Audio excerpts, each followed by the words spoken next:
So last time we gave a shir here, we spoke about Pat Yisrael. A little bit complicated, I had a hard time uploading it or something. So now we'll discuss a little bit of chalav Yisrael. So chalav Yisrael is it's really a small halacha, but there is a lot of discussion and a lot of machloket on the topic. So I found the tshuva from Rav Yaakov Yosef. It's a 4-page tshuva. He summarizes it very well. I'm going to read through it, and I'm going to explain everything to you guys.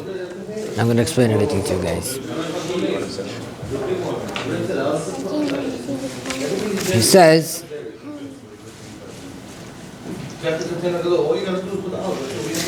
like this. This question was asked to him from Yitzchak and Yaakov. He's a Bukharian kid in Queens. He asked Rav Yaakov Yosef this question, and he replied through an email. This is 5 years ago. Nothing changed. What was this again?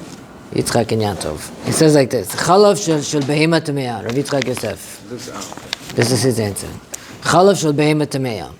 Or shel treifa chalav ze oser. Any milk that comes from a non-kosher animal, you're not allowed to drink. Issa d'oraita. Right? Whatever comes from a non-kosher animal is an issa d'oraita. And he brings over there that the Gemara brings different limudim, different pesukim to teach that everything that comes out of a non-kosher animal is a non-kosher. However, when it comes to milk, we know that milk comes from a cow, it's kosher, and it's not a problem of like a ever minachai or anything like that. But he says that what? Chachamim came along and they said that since there are so many different milks around, so we're concerned that if you're going to take milk from a goy, even though he might claim that it's from a cow, he might make something else in there that's not kosher. And even though the concern here is very small, why? Because milk from a cow is white, and milk from non-kosher animals is different colors. Some could be blue, some could be green, right? So if I'm going to put milk from a non-kosher animal inside white milk, it's going to be noticeable. So then what's the concern? It says it's really a very small concern, but even so the Chamim came and they asked it. Because if you tell me they put a little bit to the point where it's not going to change its color, it's batal anyways, barov. It's batal b'shishim, right? Sorry, batal b'shishim anyways, right? So if they put too much, it's going to be noticeable. But we're concerned they're going to put to the point where it's going to become asr anyways. And he says it's a very small concern, but the Chamim came and asked it. The truth is, all the gezirot of the Chachamim that they came to make, in a general sense, is really just to keep us away from the goyim. They want us to stay away from the goyim. So they came and they said, we're concerned that you might put something in there. Don't take it at all. Even though it's a real concern, it's a little bit, we're far concerned, but it's a real concern. Even though the Chachamim asked it. Why the Chachamim said we shouldn't have chalav stam? They shouldn't have milk that was milked by a goy and a Jew didn't see. Because we're concerned that he maybe put something in there. But there was a story, we're going to get there. There's a story from the Aruch HaShulchan. He says that this one guy, Jewish guy, he used to go get milk from a certain goy and he liked the milk very much. He used to take it and he used to sell it in the store. And everybody used to drink it. After a while, he got curious, how come this guy's milk tastes better than everybody else's milk? And he went and he found out that he was using like the fats from the brain of like a pig or something. And he was like extracting the fats or something and putting it in the milk and it's giving it a certain flavor. So you don't know what people have in mind. You know also sometimes you combine two different milks, it might preserve the milk better. Or if it might make it thicker or give it a little bit of a better flavor, it's good for the product, right? So he says that what? He says, then it goes on here to discuss in regards to powdered milk. If I take milk and I turn it into powder, is that also part of the isser of buying milk from a goy? A goy tells you, yeah, I milked the cow and this is the milk and I gave it and he gives it to you, but you didn't see anything. You don't know where you bought it from. He's just telling you. You look at it, it looks like milk. So who knows what's in there? Now how to buy it? A goy is not believed to tell you something's kosher or not kosher, right? He says the poskim have a machloket, the isser of chalav akum, the milk of a goy, right? So is it an isser of a gezerah, or is it an isser that the Chachamim made b'minyan? Now we have to understand what that means, right? That if something is asr b'minyan, meaning to say if a whole bunch of Chachamim got together in a Beis Din and they asr it, no matter what, even if it applies anymore, doesn't apply anymore, it always remains to be asr, then it's irrelevant of the reasoning. That even if I could prove to you with all reasoning that there is nothing else in this milk except kosher milk, I'm still not allowed to drink it, because the Chachamim said it's also to drink if a Jew didn't see the milking process, therefore it's also to drink. It's irrelevant if I have a way of finding out whether or not there's anything in there. However, if you tell me that the Isser of the Chachamim is Gezerah, there's two different ways the Chachamim aser something. They aser b'minyan, which means that when the Beis Din got together and they asered it, when it's aser b'minyan, you can never remove it. Not unless you have another Beis Din that's greater than the previous one, which we don't have. If you tell me it's aser because of Gezerah, Gezerah is like we made a decree that you can't do this because of this, right? So, but if it's a Gezerah, then if the reason for the decree doesn't apply in this instance, then you could be mekel. So when they asered milk, when they asered this milk that a goy took from the cow, right? What kind of an isser is it? Is it an isser gezerah or is it an isser b'minyan? Right? That's a discussion that he wants to discuss over here. Seemingly it's an isser zero. Because today we have Jews that can have stam. Let's see. What's an example of a yisur b'minyan? Let's see.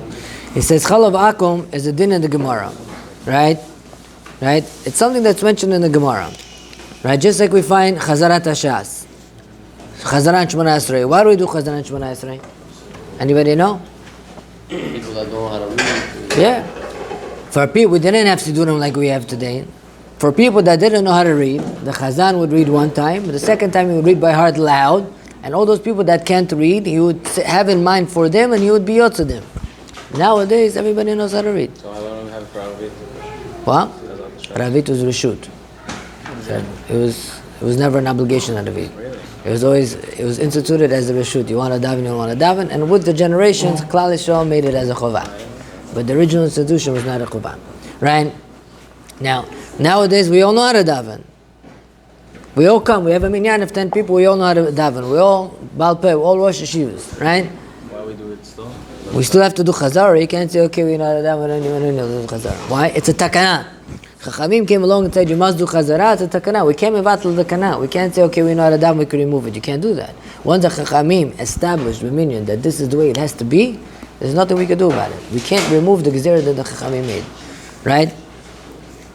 It says the Rambam, even before, right, so people already knew how to daven. Even so, the takana stays where it is. Also, Friday night, we daven Aravit. After Aravit, we say what? Me'en Sheva. We daven the Shmo Shmona Esrei, the Chazan says. Why did they do that? Why did they do that? Because people, right, that would be finishing work a little bit late, by the time they would get back home and get ready and so on and so forth, so they would make extra time for the people that came later so they could finish davening also, so everybody would go home together, because also the shuls were made, and a lot of the shuls were outside the city, they were in fields and so on. And there would be mazdikim also, which were common, Walking groups as well. So right, so there would be like bad spirits, you could call it. They're also common, and therefore they didn't want it to be that people would get stuck there alone. So they made it a little bit longer for people that come a little later, so everybody would walk home together. So nowadays we don't have that. I have a shul in my basement. Oh, mazdikim. I'm not going downstairs, going upstairs. Why am I doing it? Everybody lives a block away, right? Even so, the Chamim made a gezerah. The Beis Din cannot remove the gezerah. Why are you not allowed to take medicine on Shabbat? Right? A person has his shoulders hurting him a little bit. His shoulders hurting him a little bit. I want to take Tylenol. Why I can't take Tylenol? Chamim say only if a person is not feeling well, or he has a headache to the point, or a person is not feeling well to the point where he needs to lay in bed. It's considered chol shem basakana. Right? There Chachamim allow him to take medicine. But if a person just has a mechush ba'alma, if a person's toe is hurting him, but he could walk, his toe is hurting him, he wants to take medicine, not allowed. Why? Chachamim were concerned, right, that if you're going to allow people to take medicine, in cases not so necessary, it's going to be like so frequent, what's going to happen is, people are going to start making medicine. Person's toe is going to hurt him, he's going to take some stuff, put it together, some ingredients, and take a medicine. He says, you know anybody today that knows how to make medicine? Nobody knows how to make medicine today. Everybody buys everything ready. Even so, the takana still stands. I can't say, listen, nobody today knows how to make medicine. Mutalach, mutalach, mutalach. Take whatever you want, do whatever you want, everything's mutar. Right?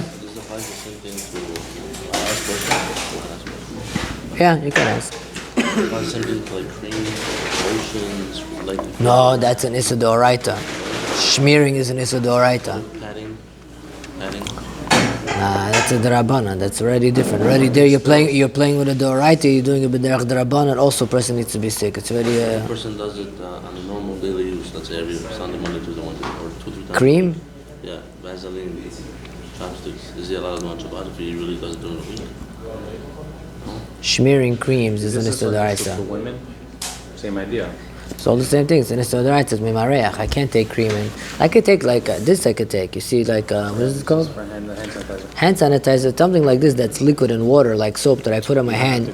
It's not. It doesn't stay on the surface. As soon as I put it on my skin, it slowly absorbs completely, and nothing's visible. That's not cream. That's okay. Cream is a sort of Cream is an Doraita. Yes, if you want to use hand lotion, these type of things, it Doraita, and doesn't make a difference. No.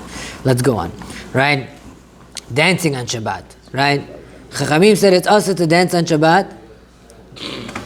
Chachamim said that it's also to dance on Shabbat, and it's also to clap your hands on Shabbat. Why?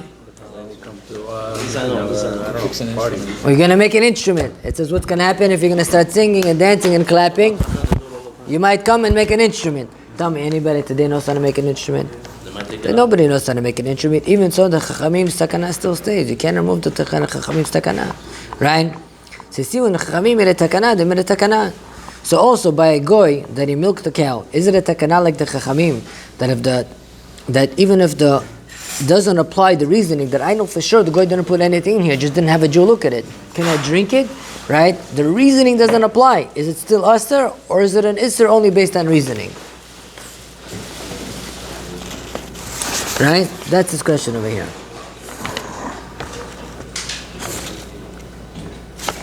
I think this is the next page. Got all mixed up with the pages. There's no numbers. He says like this. He says, many Chachamim say that the Isser of milk by a goy was a gezerah, a decree that even though the reasoning doesn't apply, the Isser still remains. The prohibition still remains. Which would mean that even though I know that there's nothing in here but milk, I just didn't see it. I know, I have a way of figuring it out. I take a machine, I put it through to tell all the enzymes and the genes inside the milk. Full cow milk, nothing here. Scientist. But I ain't seen the milking. I can't drink it. Right? Because the takana, the chachamim, still stands.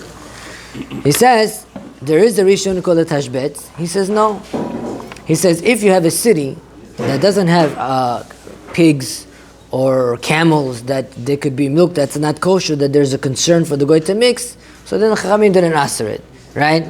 So if a goy has a farm, and in that city there's no other farms, only cows. In this whole city we only have cows, right?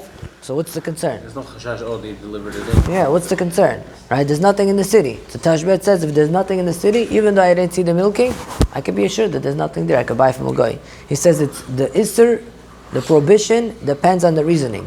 If the reason applies, the reason applies. It doesn't, it doesn't. Nowadays we don't have that. We don't have the city anymore, right? Why not?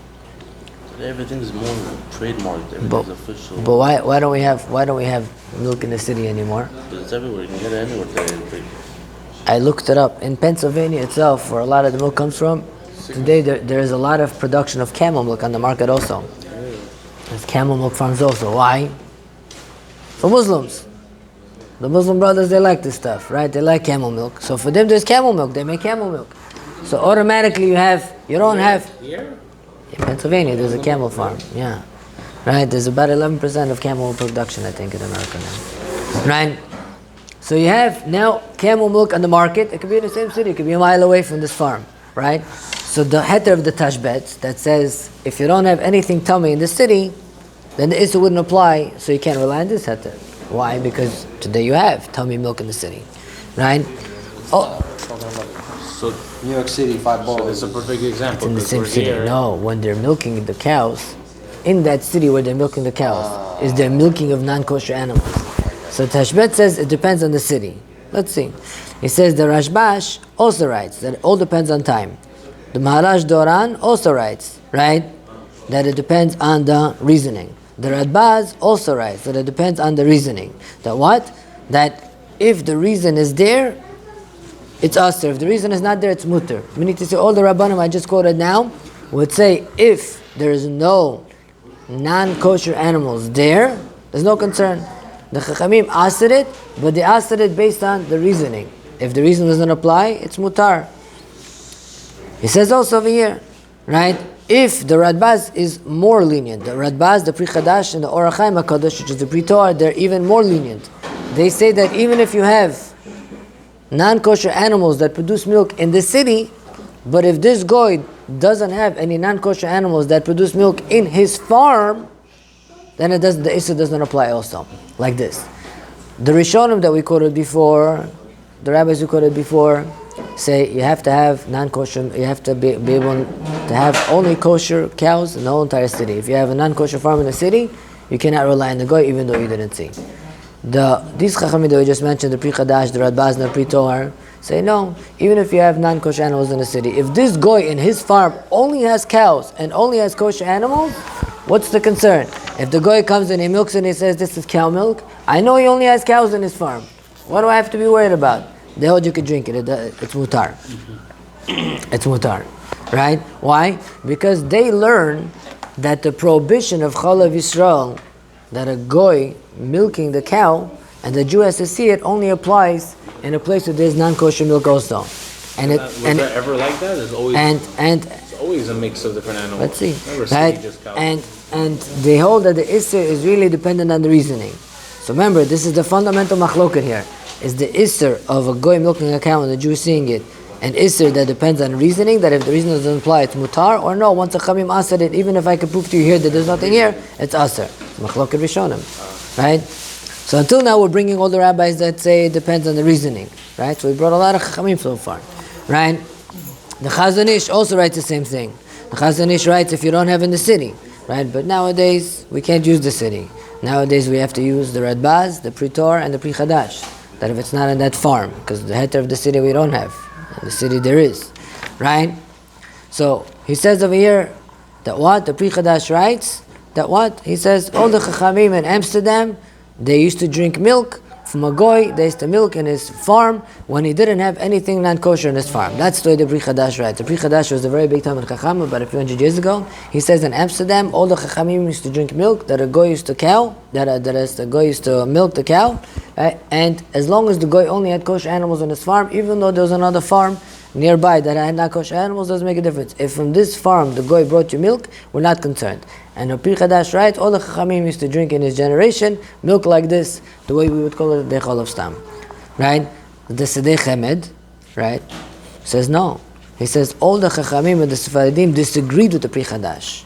And they said no, that even if the goy does not have a non-kosher animal in his farm, even so, you're not allowed to drink it. Why? Because the Jew has to be able to see the milking. And he says in Amsterdam, not like the Pri Chadash says. In Amsterdam, they did not drink milk from a goy, right? That the Jew did not see the milking process. See clearly, already machloket. They showed in Amsterdam? What? They showed in Amsterdam?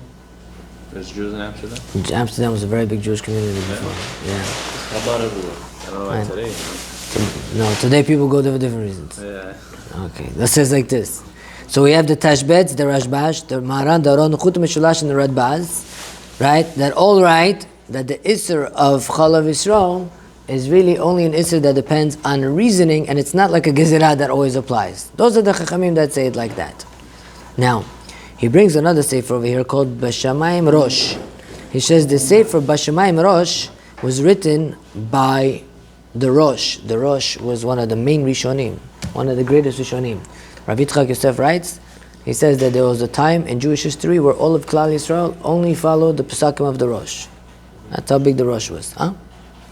Right? And he says that there's a sefer called Bashamayim Rosh, written by Rav Shaul Berlin, the son of Rav Tzvi Hirsch, and he writes over there in the name of the Rosh. He says this is the Rosh Hashuvan, right? He says over there that what if you don't have an animal that's not kosher in the farm, or if the milk of the animal, of the non-kosher animal in the farm is more expensive, even though they're in the same farm, and the goy tells you this is cow milk, we're not concerned you mixed it. Because you're not going to get expensive milk. We need to say if I sell cow milk for $2 and I sell camel milk for $20 and I tell you this is cow milk I'm giving you for $2, He says, I'm not going to put $20 milk in there. He says, that's also good enough. You don't have to be concerned. But then we have to just understand intrinsically what costs more, cow milk or One second. He says, if this would have been true, that this sefer was written by the Rosh, it would have been something. But Rav Yitzchak Yosef writes, he says, the Maharam Benet the Chatam Sofer Not of Yehuda, and many Gedolim say this sefer B'Shemayim Rosh is fake. It's mizuyaf. Somebody printed all this shuvot in the sefer, and he said it was not written by the Rosh. It was some guy who lived during the time of the Maskilim, where all the Jews started to go off the derech, right? And some guy wrote it, and he said the Rosh wrote it, and he has a whole bunch of shuvos in there that are very strange, and he says, and you see clearly that it's not the Rosh.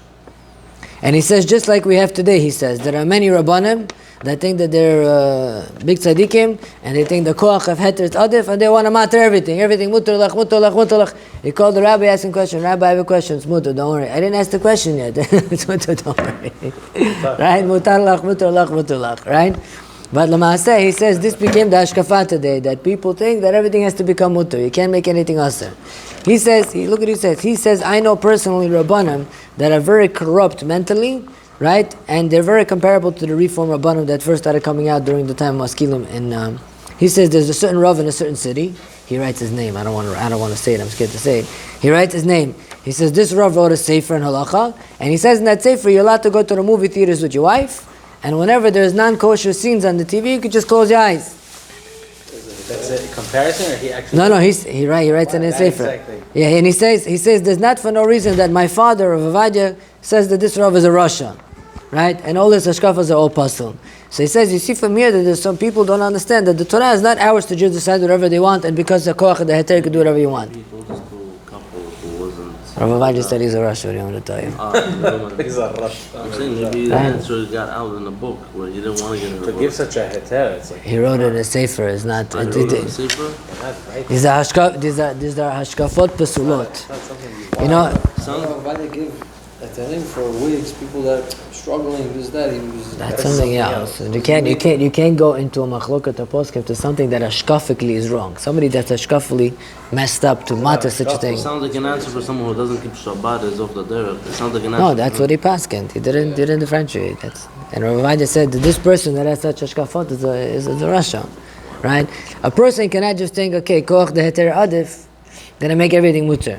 You know, one time I heard from Rav Yitzchak Yosef, I was in the shul, and 5 times Rav Yitzchak Yosef said, today people think koach the heter adif. They want to make everything mutter. It's fake, and maybe he's Jewish, maybe he's not, maybe this, maybe that. Yeah. Right, it's fake, everything's fake, and make everything mutter. Tinok shenishba, right? Everybody wants to make fakes, and he says they want to matter everything. He's like, I know of a case. He said that they matter a kohen to marry a divorcee. It's like fake, shalom bayis, and all the. He's like, look what we're coming to, like craziness today. You know, he's like, people are losing their minds, right? Is he okay? Oh, shoot.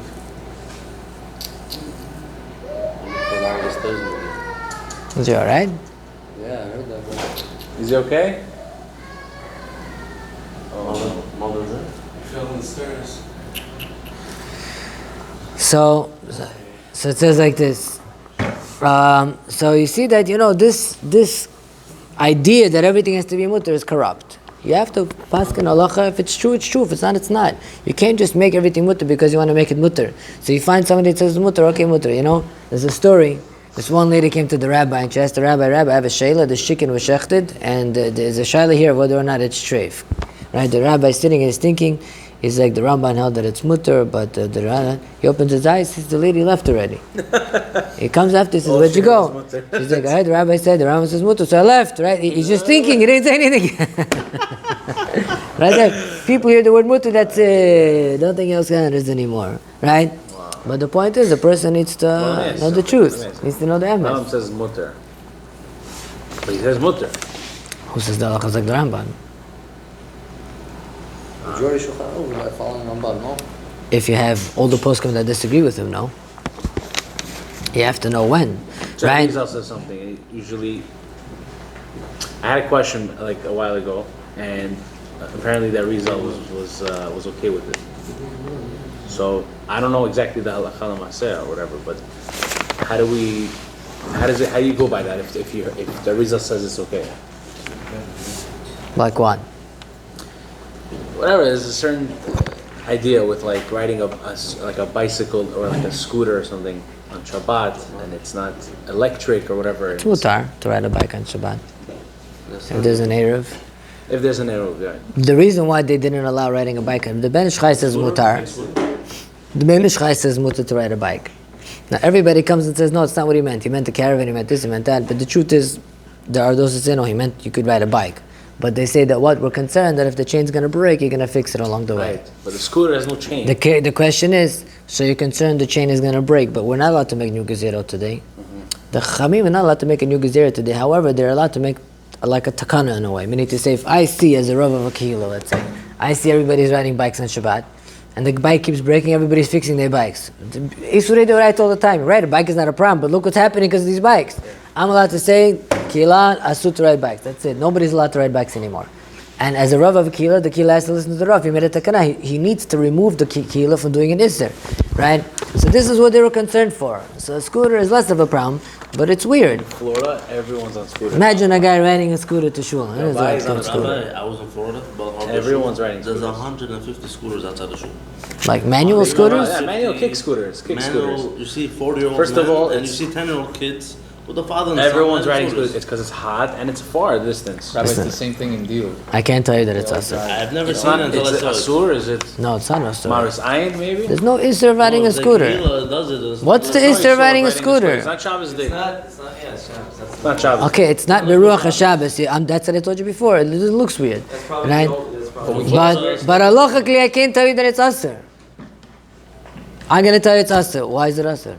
But regarding clapping, you could say it's also That's a takana and chazal. That's a takana and chazal. Chachamim made takanot, they made takanot. We are not allowed to make new takanot. We are not allowed to come along and say you can't do this because it's going to lead to that. We're not allowed to make new gezeras. On what? Because they hold, they're like the Tosfot, that the gezerah is based on tam. So it says over here like this. He says, Chachamim write that a person that commits suicide, chas v'shalom, right? He has no chelik in olam haba. Right, there's no chelik in olam haba, and he brings this sefer that we just quoted before that says that no, right? If he did it because he had a hard life, then he has olam haba. You could bury him and so on and so forth. But he's trying to bring that there's many tshuvas that this sefer brought that are not reliable.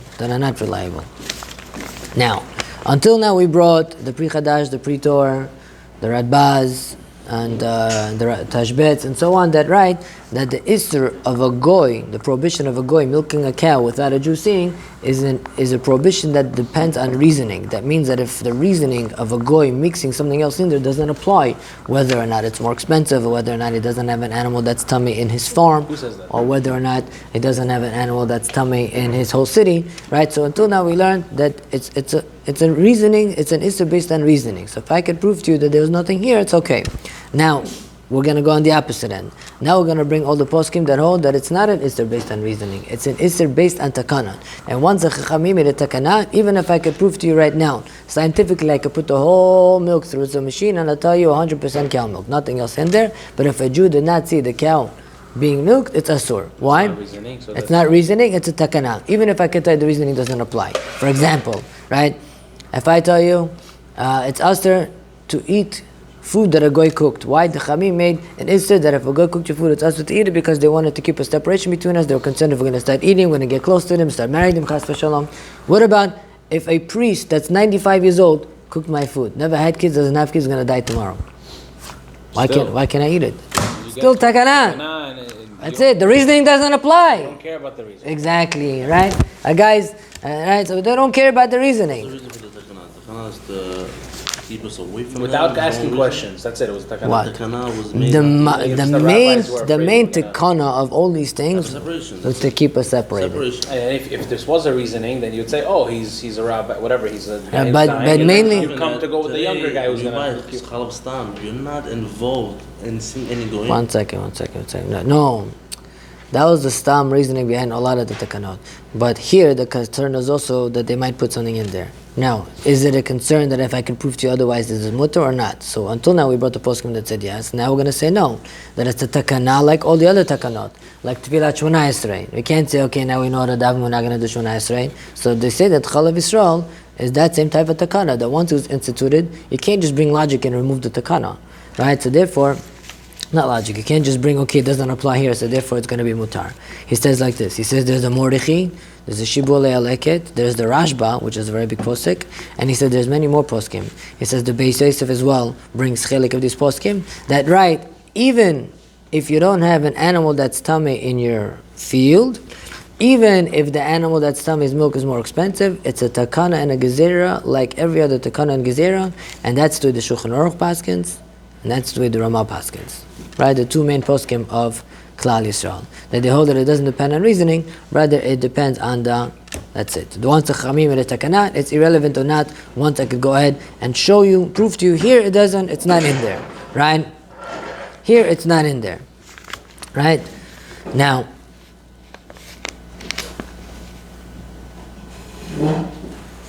he brings over here Torah Chatat that brings clearly that also in Ashkenazi countries, they always asked it. If you did not see, they always asked it. And he says also, a lot of Chachamim in the Sephardim and Ashkenazim, they say it's irrelevant of the reasoning, even if I could tell you that what, I know for sure there's nothing in there. But no Jew saw the milking. I know, I put it through whatever, I know there's nothing in there, it would still be Asur. Who? You have the Erech HaShulchan, you have the Sidei Chemed, you have the Chidah, the Marshdam, right? And the Sidei Chemed clearly says that all the Chachamim disagreed with the Pri Chadash and wanted to allow it, and that's to the Paskin, the Isser as well. The Chazon Ish, right? So you see from here, we brought many poskim that hold that it doesn't depend on the reasoning. That even if I could tell you, I know there's nothing in there, it would still be Asur because the Jew did not see the milking. Right? He says over here also that the Chazon Ish, he brings over here that the Chazon Ish was Meko. Right? He brings over here that the Chazon Ish was lenient, right? And he held that by the Chazon Ish was lenient, that if the government had,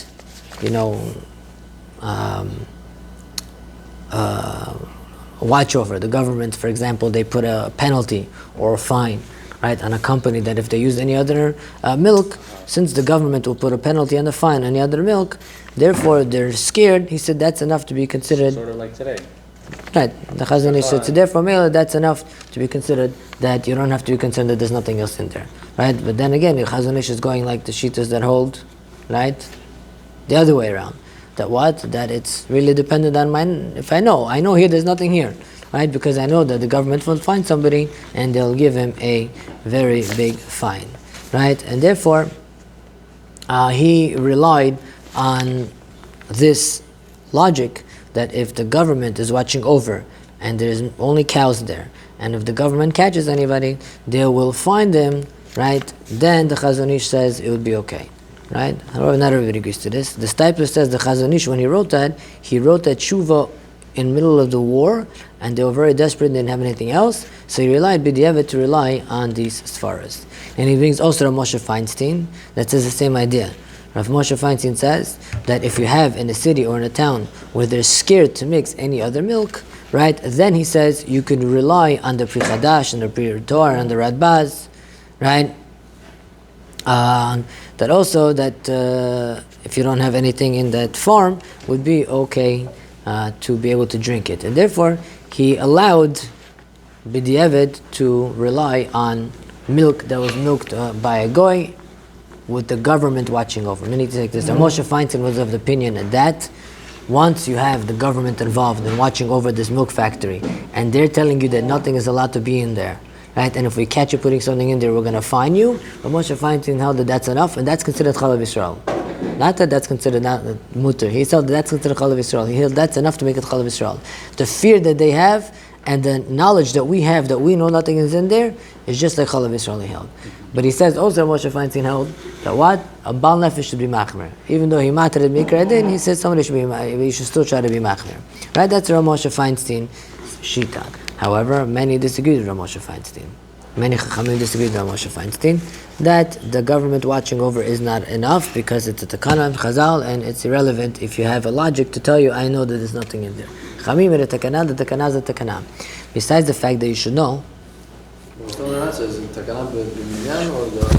most poskim hold that it's a takana b'minyan, including the Shulchan Aruch, including the Ramah, including the majority of Rishonim and the Chatam Sofer. Everybody holds, right, that it's a takana, that it's irrelevant of whether or not I know. It always remains to be us if a Jew did not watch the milking. Now there are poskim that hold not like that. Most hold that it's us. Again, you see today that it's not a, it's not problem. So first of all, Rav Orbach told me, he's a very big kashrut expert, he told me that, first of all, these factories, the checking that they do are very minute, almost nothing, to check if there's any other milk that's mixed in there. And he says that many poskim that brings that the fines and penalties that these companies would incur, even if they'll put something in there, are not something substantial enough to be able to stop them. So they wouldn't really care. And that's already a claim to go against, right? And Ramoshe Feinstein, that he gave the heter for chalav, stam, is not a lechatchila heter. Many poskim didn't agree with it. And even Rav Belsky, who was a Moshe Feinstein student, I was once sitting with Rav Belsky in the office, and somebody came to Rav Belsky and said, Rabbi, me and my wife always kept chalav Yisrael. We want to eat chalav stam. We were allowed to eat chalav stam. I was so curious to know what Rav Belsky is going to answer. I was sitting there, I was waiting to Rav Belsky. I thought he was going to say, yeah, Rav Moshe Feinstein allows it, or maybe try not to, something. You know what his reply was? He looked at him, he said, chas v'sholom. That's what he told him. Can you imagine that? Rav Belsky, who was Rav Moshe Feinstein's student, he looked at him and said, chas v'sholom. I was there witnessing this. Was Moshe Feinstein himself, he held Chavis or no? He held Bal Nefesh to be machman himself. He himself did. I don't know if he himself. I don't know what he himself Sure, did. he probably Yisrael, but he was probably saying it was. I don't know. You have to understand also the generation that he was living in. He was living in a different generation. I think if he would have been now and he would have seen the influx that we have, I don't know if he would have held the same. I don't know. But simply, Also, you should know that Yudel Shein from Lakewood is really, he argues on Metziut, right? Yudel Shein in Lakewood, he has a disagreement with a sefer called Chalav Treifa. There's a sefer in the milk factories where they milk, right? A lot of the cows go through surgical procedures. They get sick or they bloat and they give them procedures. So these procedures a lot of times make the animals treif, make them not kosher. Really, huh? Yes, because once you make a medical procedure on an animal, it can become treif. If they can't have kids anymore, if they can't live for it, depends where you puncture them. It's worse than that. It depends. It's worse than that, right?